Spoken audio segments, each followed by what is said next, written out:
오늘은 확실한 구원의 닷 중에서 히브리서 5장 대제사장이 되기 위한 5가지 조건에 대해서 저희한테 알려주셨습니다. 저희한테 이렇게 히브리서가 왜 이렇게 주어졌냐면 이땐 굉장한 큰 핍박과 환란이 있었는데 그 안에서 우리가 버틸 수 있는 것은 내 인간적인 어떤 능력이나 또 인간적으로 무엇인가 갖추고 있는 그것이 그 환난과 핍박을 통과하는 것이 아니라 예수 그리스도가 우리를 위해서 십자가에 못 박히시고 그 다음에 우리의 중보 기도를 지금도 하고 계신다는 것. 그래서 우리 구원은 그 믿음 가운데서 굳게 서게끔 하기 위함이라는 거죠. 그래서 그 믿음을 공고하게 하기 위해서 히브리서를 쓴 거예요. 그래서 우리가 히브리서를 깊이 연구하면 할수록 믿음이 점점 더 곤고하게 될 거라는 거죠. 오늘은 그 중에서 대제사장이 되기 위한 5가지 조건에 대해서 한번 알아보려고 합니다. 절대적 확신을 주기 위해서 5 기둥이 있었죠. 그 중에 우리는 오늘 할 거는 대제사장으로서 우리의 모든 것을 체휼하신 분이시고 그래서 우리를 중보 기도하실 수 있는 분이다 라는 것을 교제해 보려고 합니다. 대제사장에 대한 것은 굉장히 중요했기 때문에 3장 1절부터 8장 2절까지 이 부분을 할애를 했어요. 왜냐하면 지금 예수님께서 하늘 지성소에서 중보 기도를 하고 계시는데 우리가 믿음의 눈으로 그걸 보라는 거예요. 믿음의 눈으로 들어가서 봐야 되는데 정확하게 보여주지 않으면 그걸 볼 수가 없잖아요. 그래서 이렇게 많은 장을 할애하고 계신 겁니다. 그래서 3장에서는 3장, 4장, 5장, 7장 이렇게 이야기하는데 오늘은 바로 4장, 5장에서 나타난 자비하신 대제사장이라는 것을 누구와 비교했냐면 우리 여기 히브리인들이 그동안에 아론 계통의 대제사장을 알고 있었어요. 그래서 이해를 돕기 위해서 아론과 예수님을 대조한 거죠. 그래서 거기에서 대제사장의 역할과 대제사장은 어떤 사람이 되는지에 대해서 여기에서 지금 설명을 하고 계신 겁니다. 자, 인간 대제사장과 예수님 대제사장과 대조한 건데 이게 히브리서 5장 1절에 이렇게 나오죠. 대제사장마다 사람 가운데서 취한 자이므로 하나님께 속한 일에 사람을 위하여 예물과 속죄하는 제사를 드리게 하나니 저가 무식하고 미혹한 자를 능히 용납할 수 있는 것은 자기도 연약에 쌓여 있음이니라. 이러므로 백성을 위하여 속죄제를 드림과 같이 또한 자기를 위하여 드리는 것이 마땅하니라. 이 종기는 아무나 스스로 취하지 못하고 오직 아론과 같이 하나님의 부르심을 입은 자라야 할 것이니라. 그래서 대제사장은 아론을 대제사장으로 하나님께서 지목했죠. 부르셨는데 이 대제사장은 사람에게서 나와야 된다. 그래야지 알 수 있기 때문에 그래서 여기서 5가지에 대한 대조를 5절부터 시작해서 10절까지 예수님과 비교하는 것이 바로 히브리서 5장 1절에서 4절까지의 내용입니다. 자, 첫 번째는 사람 가운데서 대제사장은 취해야 돼요. 그럼 예수님께서 창조주로서 계시면 대제사장이 될 수가 없다라는 거예요. 그래서 우리의 몸으로 오셨다라는 걸 여기에서 이야기를 해주고 계십니다. 두 번째는 자기도 연약에 쌓여 있음이라. 그래서 예수님께서도 죄의 유혹을 받으셨어요. 그래서 죄의 유혹을 받는 사람들을 이해할 수가 있으셨다라는 거죠. 그런데 사람들은 죄의 유혹에 넘어가지만 예수님께서는 한 번도 넘어가지 않으셨다라는 거예요. 이게 차이점이라는 거죠. 세 번째는 그렇게 연약에 쌓여 있기 때문에 동정할 수가 있죠. 맞아, 나도 이렇게 연약해서 넘어져. 이 대제사장, 우리 인간으로서의 대제사장은 백성들도 그런 걸 알기 때문에 우리가 흔히들 이런 거 있죠. 머리 좋은 사람들은 머리 나쁜 사람을 이해 못하죠.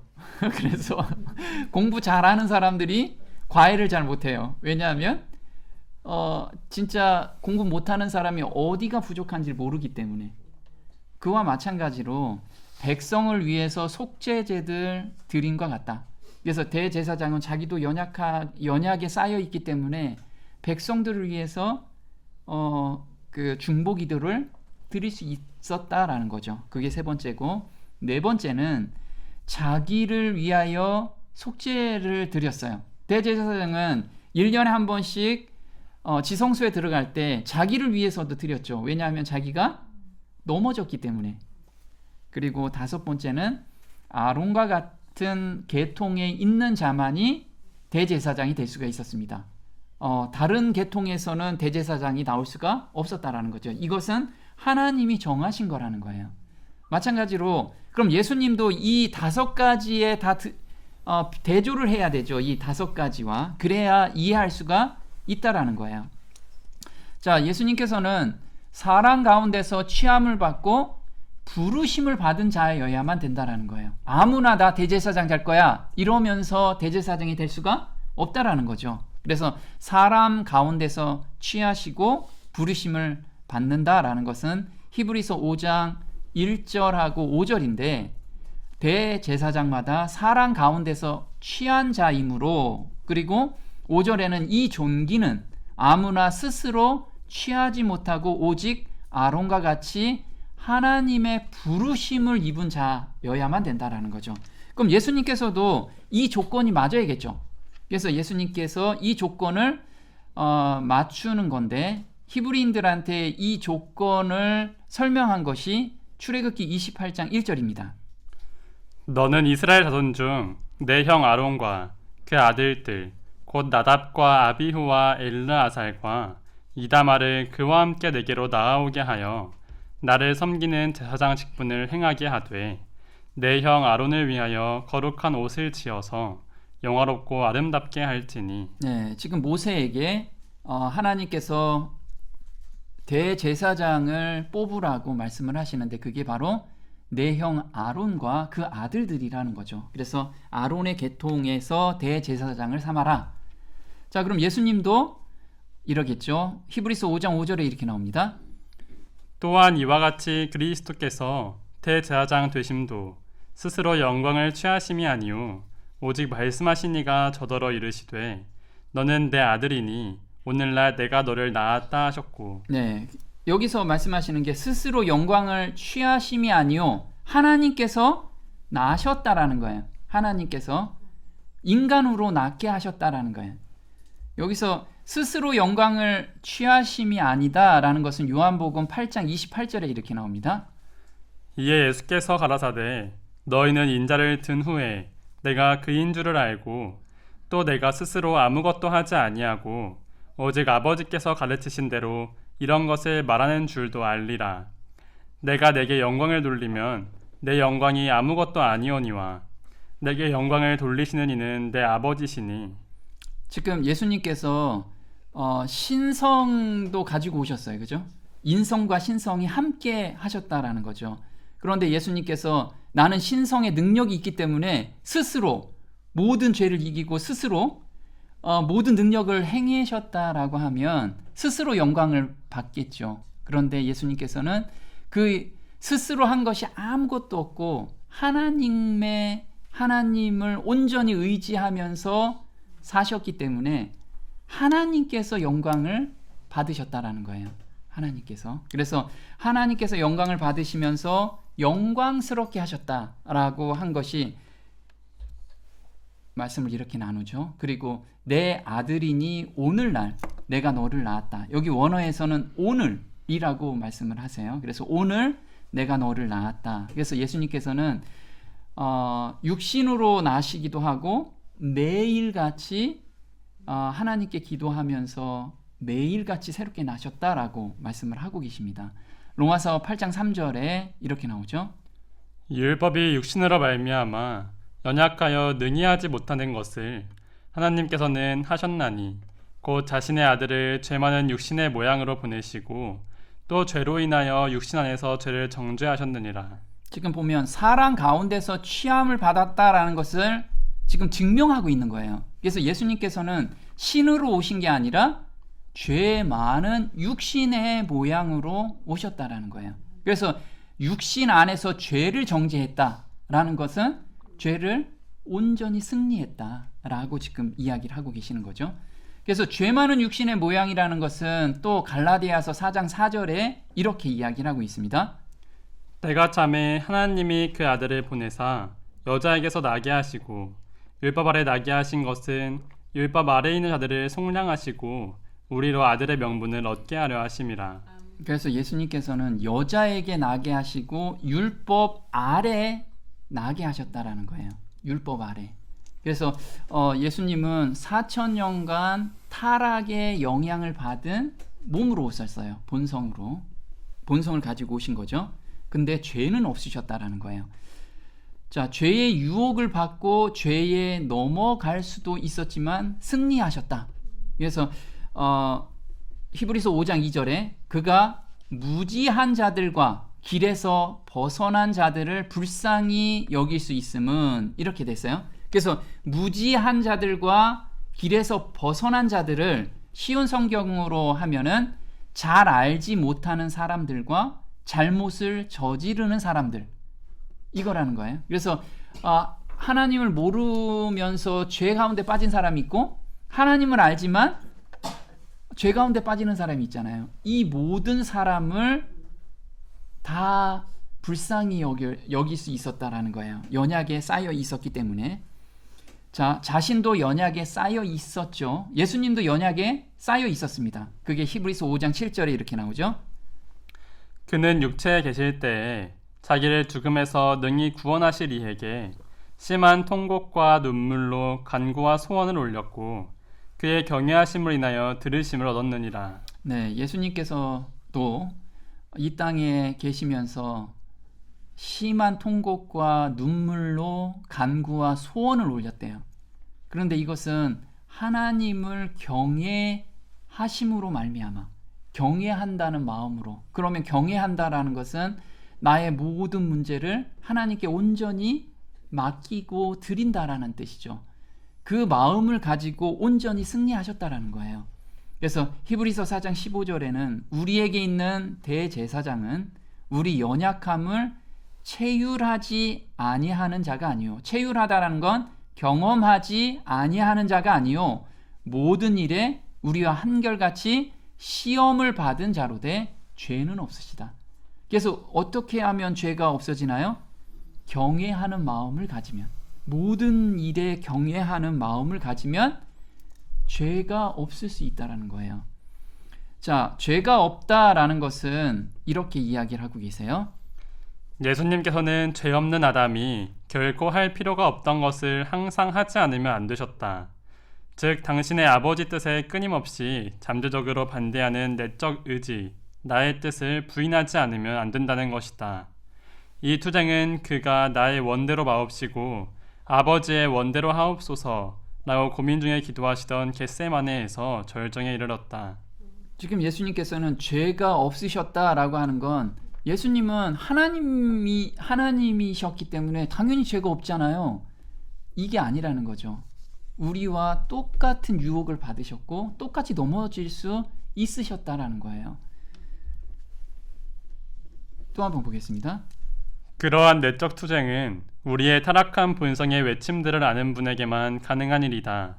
이러한 빛 가운데 보여진 그리스도의 승리는 신성하게 유전받고 쉽게 자연적 수동적인 실체의 평상적인 개념이라기보다 차라리 몸부림과 투쟁의 열매인 영광스러운 원동력을 일으키는 의로 나타났다. 그래서 예수님께서는 우리의 이 자아에서 올라오는 하나님의 말씀에 대적하는 그 생각들이 계속 올라오는 것을 예수님은 경험하셨다라는 거예요. 그래서 우리를 동정할 수 있다라는 거예요. 체휼하셨기 때문에. 그래서 여기서 거기에서 온전히 승리한 그 마음, 그게 바로 의라는 거죠. 그걸 우리한테 주셔서 우리도 온전히 죄에서 승리할 수 있다라는 거죠. 근데 이게 사람으로서는 불가능하죠. 이건 불가능한 일을 우리한테 말씀을 하고 계시는 거예요. 그런데 하나님은 하신다. 하나님은 하신다라고 우리한테 지금 말씀을 하고 계신 거죠. 순종은 고통과 죽음을 수반한다는 것을 예수님께서는 경험하시고 이해하셨어요. 자, 여기서 우리가 순종한다는 게 그냥 즐거워요, 기뻐요가 아니고 순종은 어디까지? 죽음으로써. 여기 보시면 순종은 고통과 죽음을 수반한대요. 우린 여기까지 경험해야 돼. 예수님께서는 이걸 보여주신 거예요. 그래서 히브리서 5장 3절에 백성을 위하여 속죄제를 드림과 같이, 예수님께서 속죄를 드리셨는데 하나님의 말씀에 순종하신 거잖아요. 그럼 우리도 똑같이 하나님 말씀 변함이 없잖아요. 그럼 우리한테도 똑같은 순종을 원하세요. 그런데 그 순종이 고통과 죽음을 수반한다는 거예요. 우리는 여기까지 가면 나 순종 안 할래요. 이렇게 하면 안 된다는 거예요. 왜냐하면 그게 예수님의 마음을 받지 못한 거라는 거예요. 예수님은 즐겨 순종했어요. 고통 가운데 순종한 게 아니고 즐겨 순종하셨다라는 걸 우리는 알아야 된다라는 거죠. 자, 히브리서 5장 8절에 보겠습니다. 그가 아들이시라도 받으신 고난으로 순종함을 배워서 온전하게 되었은즉 자기를 순종하는 모든 자에게 영원한 구원의 근원이 되시고, 보면 예수님께서 이 순종, 고통과 죽음을 수반하는 이 순종이 영원한 구원의 근원이래요. 그럼 만약에 이런 마음이 우리에게 없다라고 하면 근원이 없는 거예요. 근원이 자기가 만들어 놓은 근원이라는 거예요. 예수님의 근원이 아니라는 거예요. 그래서 받으신 고난으로 순종함을 배워서 온전케 된대요. 그러니까 이 순종이라는 것을 통해서 온전케 되는데 어디까지 순종하셨냐면 빌립보서 2장 8절에 사람의 모양으로 나타나셨음에 자기를 낮추시고 어디까지요? 죽기까지 순종하셨으니, 이 똑같은 복종과 순종이라는 거예요. 죽기까지 복종하셨으니 곧 십자가에 죽으심이라. 그래서 우리가 나의 자아에서 올라오는 모든 작은 것부터 해서 큰 것까지, 이게 우리가 십자가에 못 박는 것이 죽는 거라는 거예요. 저는 예전 습성을 버릴 수가 없습니다. 이거는 나 순종 안 할래요. 이거와 똑같은 거예요. 내가 비록 그럴지라도 하나님께서 약속해 주셨기 때문에 그 말씀을 믿고 걸어가면 매 발걸음마다 하나님께서 역사해 주시고 그걸 온전히 승리하는 데까지 우리를 인도해 가신다라는 거예요. 자, 히브리서 2장 18절에 이렇게 나오죠. 자기가 시험을 받아 고난을 당하셨은즉 시험 받는 자들을 능히 도우시느니라. 네, 예수님께서는 우리 작은 습성 하나, 그걸 버리는 것이 얼마나 어려운지를 누구보다도 잘 아세요. 그래서 우리한테 예수님께서는 나한테만 와라. 내가 너희 마음 너무나 잘 알기 때문에 내가 마음을 바꿔서 온전한 데까지 내가 인도해 줄게. 이걸 지금 우리한테 계속 말씀을 하고 계시는 거예요. 자, 온전케 되었다라는 것은 히브리서 10장 12절에 이렇게 나옵니다. 오직 그리스도는 죄를 위하여 한 영원한 제사를 드리시고 하나님 우편에 앉으사 저가 한 제물로 거룩하게 된 자들을 영원히 온전케 하셨느니라. 여기서 보면 오직 그리스도는 죄를 위하여 한 영원한 제사를 드렸대요. 십자가에서 못 박혀 돌아가시고 세상 모든 죄를 지고 가셨어요. 여기서 죄가 있는 사람 한 명도 없어요. 하나님 보실 때. 예수님 안에 있을 때는. 그래서 그 다음에 무엇을 하고 계시냐면요. 그래도 죄를 짓고 있잖아요. 그래서 예수님께서 하나님 우편에 앉으사 중보 기도를 계속하고 계시는 거예요. 우리 죄를 위해서. 그래서 14절에 뭐가 나오냐면 저가 한 제물로 거룩하게 된 자들을 영원히 온전케 하셨대요. 영원히 온전케 하셨다라는 건 너 이제 죄 용서해 줬으니까 그냥 막 살아. 그래도 내가 온전하게 봐줄게. 이게 아니라는 거예요. 온전하다라는 건 뭐냐면 하나님 보시기에도 하나님은 거짓말 하시는 분이 아니거든요. 온전한 삶을 살게 해주신다는 약속이 여기에 들어가 있는 거예요. 그래서 경외하는 자, 아까 경외하심으로 예수님께서는 온전하게 되셨죠. 경외하심으로 매 순간 우리가 매 순간 경외하는 마음 가운데 있을 때 이 온전한 가운데서 걸어갈 수 있다라는 거예요. 이거는 영원히 온전케 됐다라는 건 요번 세상만 온전한 게 아니고요. 이 훈련이 되고 이 마음을 준 사람, 받은 사람한테는요. 하늘에 가서도 영원히 그 마음 가지고 사는 거야. 하나님을 온전히 의지하면서 사는 그 우주 거민들은 온전히 그렇게만 살고 있어요. 자, 요한 1서 2장 1절에 이렇게 나오죠. 나의 자녀들아, 내가 이것을 너희에게 씀은 너희로 죄를 범치 않게 하려 함이라. 만일 누가 죄를 범하면 아버지 앞에서 우리에게 대언자가 있으니 곧 의로우신 예수 그리스도시라. 저는 우리 죄를 위한 화목 제물이니 우리만 위할 뿐 아니요 온 세상의 죄를 위하심이라. 네, 지금 예수님께서 한 사람 아니면 예수 믿는 사람들의 죄만 화목제물로 드린 게 아니고 온 세상의 죄를 위함이에요. 정말 그래서 바깥에 있는 사람들은 너 아직 예수님 모르지 이렇게 할 이유가 없어요. 예수님 안에서는 모든 사람이 생명을 주기를 원하시고 계시고 있는 그 모습으로 우리가 사람들을 바라봐야 된다라는 거예요. 자, 구원의 근원이라고 하는데 이게 히브리서 12장 2절이 바로 이 말씀이죠. 우리의 믿음의 창시자요 또 완성자이신 예수님을 바라보자. 그분께서는 자기 앞에 놓인 기쁨으로 인해 십자가를 견디사 그 수치를 멸시하시더니 이제 하나님의 왕자 오른편에 앉으셨느니라. 보면 믿음의 창시자요 완성자이신, 오늘 우리가 교제 가운데서 하늘에서 오는 믿음, 하늘에서 오는 마음, 이게 믿음의 창시자라는 거예요. 예수님께서. 그래서 믿음의 구원의 근원이 예수님이라는 거예요. 근데 그 예수님이라는 게 뭐냐? 그게 바로 예수님의 마음이라는 거예요.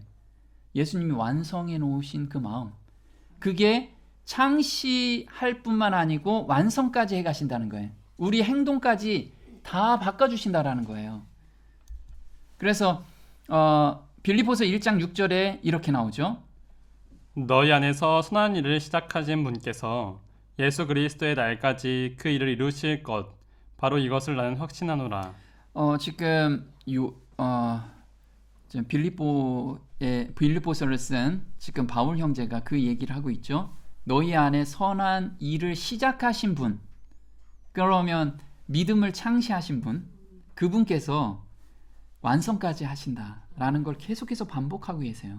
우리가 그 마음에만 온전히 의지하고 있다라고 하면, 그럼 우리가 빛 가운데 거한다라는 거, 아까 교제했듯이 빛 가운데 거한다라는 것은 말씀을 우리가 깊이 묵상하고 그 말씀에 한 발을 뗄 때 이 빛 가운데로 우리를 계속 인도해 가신다는 거예요.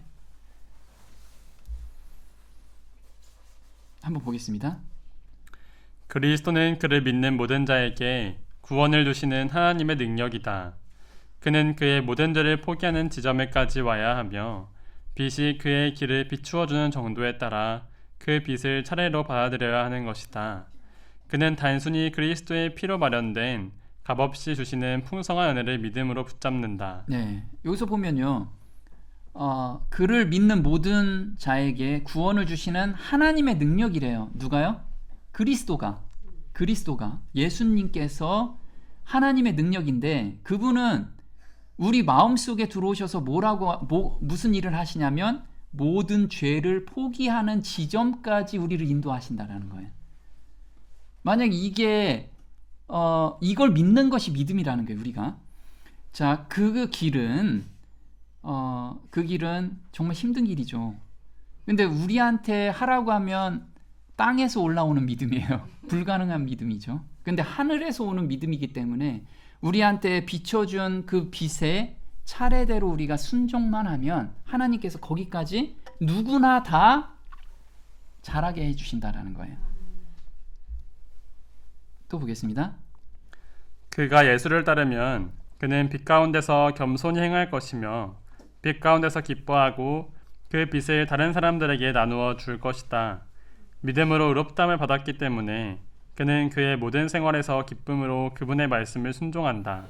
보면 이게 고통스러운 게 아니고 거기에서 오는 행복이 있다라는 거예요. 말씀을 깨닫고 하나님을 느낄 때 우리가 정말 세상에서 줄 수 없는 그 기쁨 가운데 우리가 걸어가잖아요.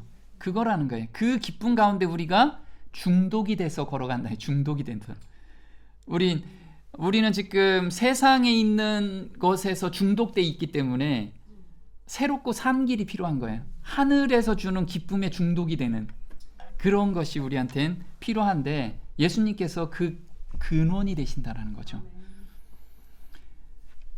자, 히브리서 5장 12절에 또 이렇게 이야기를 하고 있습니다.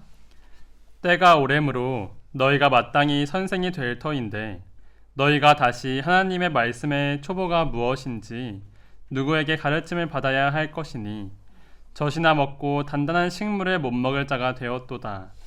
대저 젖을 먹는 자마다 어린아이니 의의 말씀을 경험하지 못한 자요.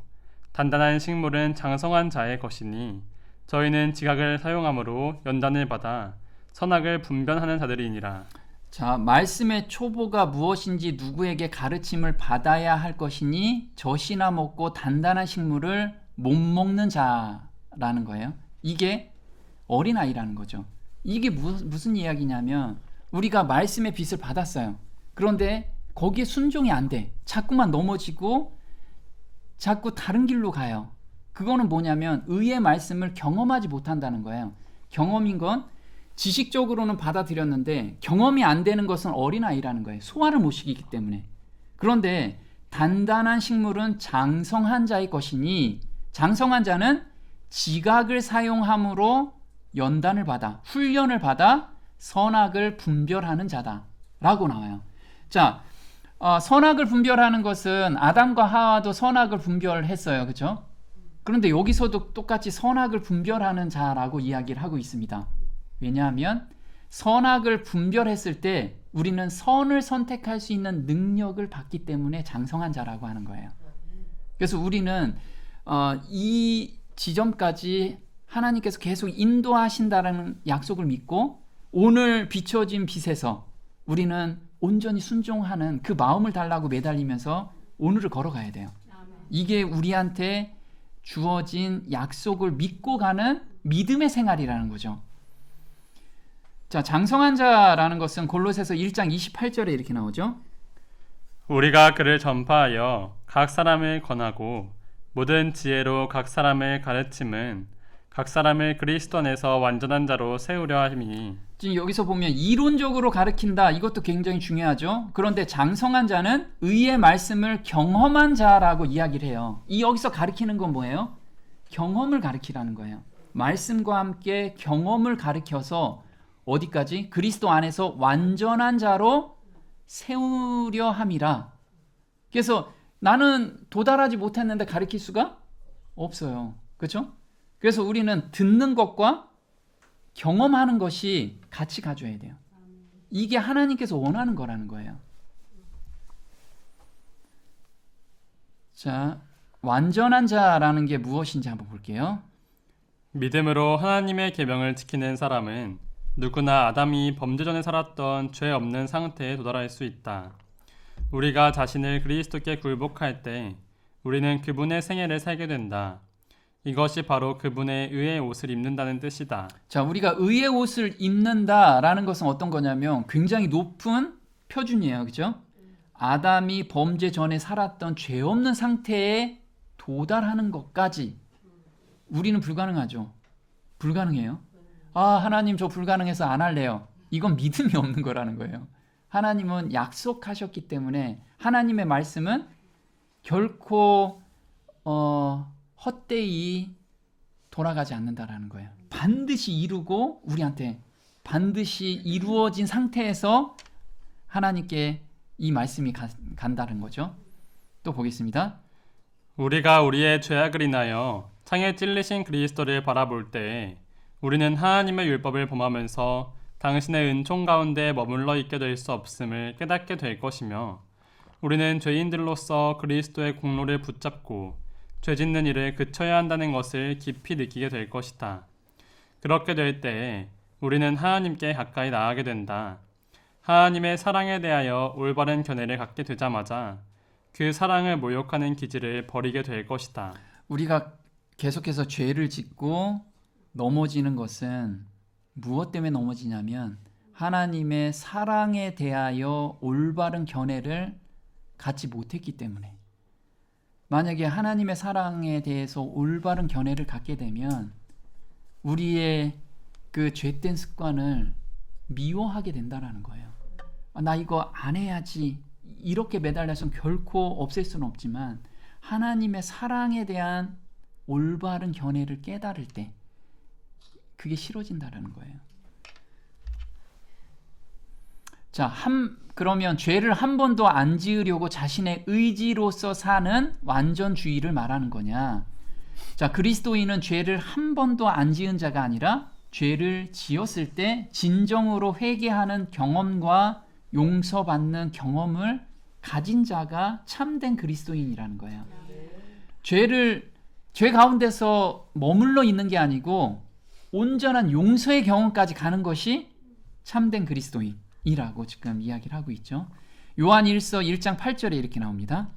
만일 우리가 죄 없다 하면 스스로 속이고 또 진리가 우리 속에 있지 아니할 것이요 만일 우리가 범죄하지 아니하였다 하면 하나님을 거짓말하는 자로 만드는 것이니 또한 그의 말씀이 우리 속에 있지 아니하니라. 우리가 말씀에 점점 깊이 가면 갈수록 예수님의 품성을 보게 되잖아요. 그러면 나의 현재의 품성과 너무 거리가 멀다라는 걸 항상 깨닫게 돼요. 그러면 내가 안 되기 때문에 하나님께 돌아갈 수밖에 없다라는 거예요. 이 돌아가는 마음이 생기는 것이 회개하는 마음이라는 거예요.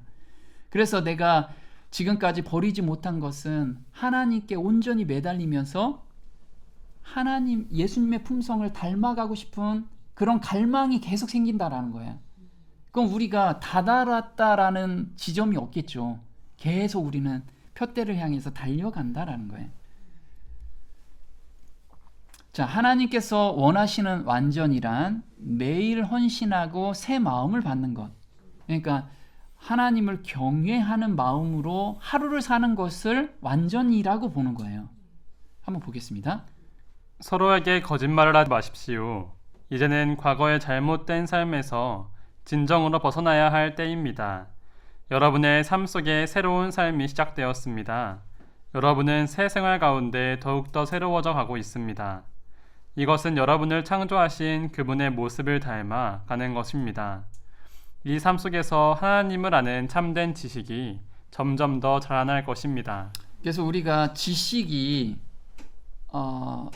자라는 것도 이 매 순간에 닮아가고 싶은 충동에 의해서 걸어갈 때 점점 지식을 더해 주신다는 거예요. 그래야지 지식을 더해주고 깨닫게 해야지만 거기에 또 닮아가고 싶은 충동이 더 생기잖아요. 이렇게 우리한테 하나님께서 매 발걸음 우리를 인도하고 계신다라는 거죠. 또 보겠습니다. 하나님의 성령께서 생각과 마음을 지배하실 때에 회개한 영혼에게서 새 노래가 터져 나온다. 그러나 이러한 경험을 했다고 해서 그 그리스도인이 팔짱을 끼고 그를 위해서 성취된 것으로 만족해서는 안 된다. 영적인 왕국에 들어가고자 결심한 사람은 흑암의 왕국의 군대의 지원을 받는 온갖 거듭나지 않은 성질의 세력들과 분노가 그를 대적하고 있다는 사실을 발견할 것이다. 네. 예수님의 품성을 닮아가고 싶은 사람한테는 더 많이 공격을 한다라는 거죠. 어떻게 공격해요? 외부에서도 공격하지만 내부에서는 나의 옛날 그 성질, 이 세력을 더 강화시킨다라는 거예요. 더 부추기고. 이걸 우리는 깨닫고 있어야 된다라는 거예요. 이걸 깨닫지 못하면 나 한번 큰 은혜를 받았어요. 새 마음을 받고 하나님의 은혜에 너무 감사가 됐어. 그럼 마음이 풀리잖아요. 그때 넘어지기를 조심하라는 거예요. 그때 넘어지기를. 또 보겠습니다. 날마다 그는 헌신을 새롭게 하고 날마다 악과 맞서 싸워야 한다. 옛 습관들, 악으로 기울어지는 유전적 기질은 언제나 지배권을 쥐려고 분투할 것이다.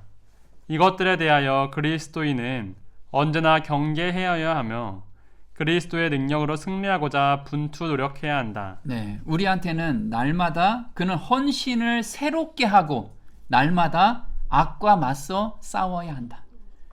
자, 어떻게 싸우죠, 근데? 어떻게 싸워요? 그래서 우리가 말씀을 잠시라도 띄워놓으면 안 된다라는 거예요. 이 말씀으로 우리 무장이 돼 있어야 돼, 항상. 말씀으로. 자, 아론의 계통에서 나온다라고 했는데 이제 예수님께서는 멜기세덱의 반차에서 이제 나오셨습니다. 히브리서 5장 10절이죠. 하나님께 멜기세덱의 반차를 좇은 대제사장이라 칭하심을 받았느니라. 멜기세덱에 관하여는 우리가 할 말이 많으나 너희의 듣는 것이 둔함으로 해석하기 어려우니라. 그래서 이 멜기세덱이 너무 중요하기 때문에 일단 7장에서 멜기세덱, 6장 7장에서 멜기세덱에 대해서 쭉 또 설명을 해줍니다. 그때 우리가 좀 멜기세덱에 대해서 좀 배워보도록 할게요. 그리스도께서 율법하에 있던 아론 계통의 대제사장과는 다른 약속의 은혜에 의한 대제사장이 되심을 지금 말씀을 하고 계시죠. 그래서 히브리서 7장 11절에 이렇게 이야기를 하고 있습니다. 그러므로 만일 레위의 제사장 체계를 통해 완전함이 있을 수 있었으면 백성이 그의 제사장 체계 하에서 율법을 받았느니라. 아론의 계통에 따라 부르심을 받지 아니하고 멜기세덱의 계통을 따르는 다른 제사장이 일어날 필요가 또 있었겠느냐. 율법은 아무것도 완전하게 하지 못하였으나 주께서 더 나은 소망을 가져오심은 완전하게 하였으므로 우리가 이 소망을 힘입어 하나님께로 가까이 나아가느니라. 지금 레위 계통의 제사장들은 온전하지 않았잖아요. 그래서 우리한테 온전함을 주기 위해서 레위 계통의 대제사장이 아니고 멜기세덱의 반차를 쫓는 한 대제사장을 우리한테 소개시켜주고 있는 거예요. 그래서 온전함을 주기 위해서 너희들은 영원히 온전하다. 이것을 설득하기 위해서 지금 멜기세덱의 반차를 설명하고 있습니다. 그래서 이 부분은 다음 시간에 저희가 하도록 하겠습니다. 자, 마치는 찬미는 382장 하나님의 은혜로 같이 하도록 할게요.